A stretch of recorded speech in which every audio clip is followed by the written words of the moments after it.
Hello student, welcome CBSE physics. तो अच्छा question है, 3 हिस्सों में बटा हुआ 3 क्वेश्चन है, 3 मार्क्स।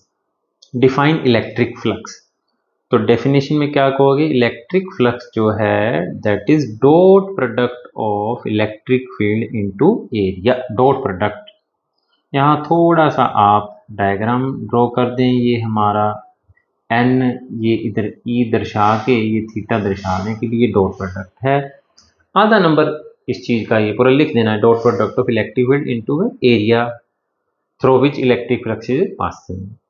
नेक्स्ट है स्केलर है के वेक्टर, तो आधा नंबर यहां से मिल गया। It is scalar quantity. Unit इसके पता होना चाहिए, न्यूटन मीटर स्क्वायर पर कूलम। वैसे चलो लिख देते हैं। दूसरे पार्ट में ये पूछ रहा है कि एक स्क्वेयर जिसकी साइड डी है के सेंटर से d/2 डिस्टेंस पर एक चार्ज क्यू पड़ा हुआ है। ये क्वेश्चन अच्छा है, समझने लायक है। तो इस फेस में से कितना फ्लक्स गुजर रहा है? यूज करो गॉस थ्योरम का, यूज गॉस लॉ। तो गॉस थ्योरम क्या कहता है? हम इसको पहले क्लोज सरफेस बनाएंगे बच्चों। तो आपको पता है एक क्यूब के कितने फेसिस होते हैं? 6 फेसिस होते हैं। तो 6 फेसिस में से फ्लक्स कितना जाएगा? क्लोज सरफेस है तो क्यू बाय एप्सिलॉन नॉट।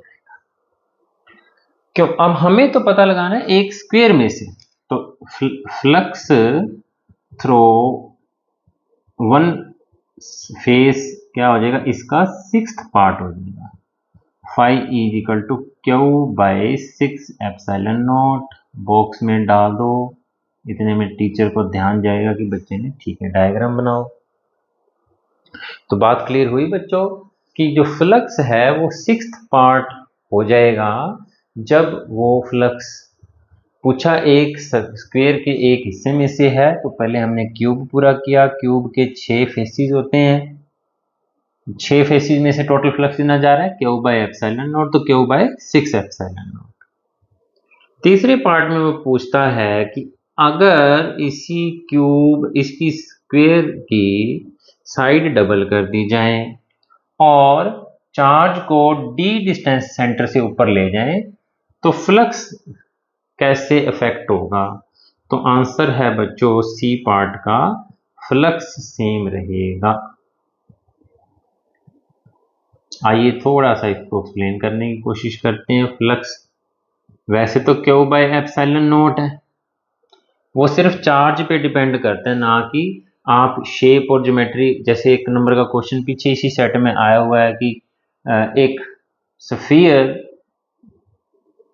में से r डिस्टेंस पर में से क्यू बाय एप्सिलॉन नॉट है। स्फीयर का जो एरिया डबल कर दिया गया, तो अब उसमें से जो फ्लक्स कितना गुजरेगा? तो इलेक्ट्रिक फील्ड भी आधा हो जाएगा, एरिया डबल हो जाएगा, तो फ्लक्स उतना का उतना ही रहेगा। इसी तरीके से बच्चों यहाँ पे चार्ज क्यू जो साइड डबल कर दी गई अभी भी, लेकिन यहाँ पे इनको सेंटर से ऊपर लेके जाना जरूरी था क्योंकि अभी भी वो उसके सेंटर पर ही पड़ा है क्यूब के। तो फ्लक्स का आंसर अभी भी क्यू बाय एप्सिलॉन नॉट ही आएगा, क्योंकि एक फेस में से अभी भी जो इलेक्ट्रिक फ्लक्स होगा वो क्यू बाय 6 एप्सिलॉन नॉट ही होगा। Through the square will be affected remains same. समझ गए बच्चों? क्योंकि हमने जो किया, 2 काम किए। अगर वो डी साइज बड़ा ना करता क्यूब का तो आंसर क्यू बाय कुछ और होता, लेकिन उसने क्या किया? सेंटर से डी डिस्टेंस पर ले गया और क्यूब का साइज या स्क्वायर का साइज भी 2d कर दिया। तो flux remain same, Q by 6 epsilon naught ही रहेगा, क्योंकि क्लोज सरफेस के अंदर जितना भी चार्ज होता है उसका फ्लक्स क्यू बाय एप्सिलॉन होता है। उसने कहा है use Gauss law to explain. तो थैंक यू बच्चों, चैनल सब्सक्राइब कर लें, अच्छे अच्छे क्वेश्चन हम करते रहेंगे।